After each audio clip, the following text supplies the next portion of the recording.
ওজন কমানোর ক্ষেত্রে কেউ জিমে ঘাম ঝরান, কেউ যোগ ব্যায়াম করেন, আবার অনেকের কাছে সবচেয়ে সহজ ও স্বস্তির ব্যায়াম হলো হাঁটাহাঁটি। কিন্তু সকালে হাঁটা নাকি বিকেলে হাঁটা, কোনটা দ্রুত মেদ ঝরাতে পারে তা নিয়ে রয়েছে অনেক প্রশ্ন।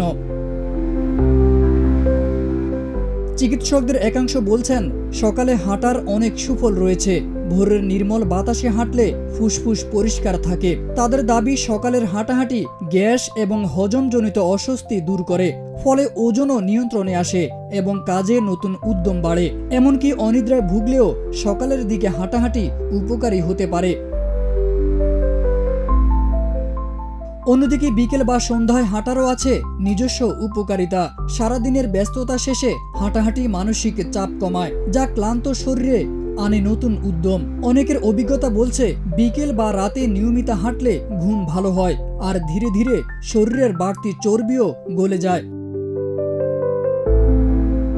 তাহলে ওজন কমাতে ভালো সময় কোনটি, সকাল নাকি বিকেল? গবেষকরা বলছেন এর কোনো নির্দিষ্ট উত্তর নেই।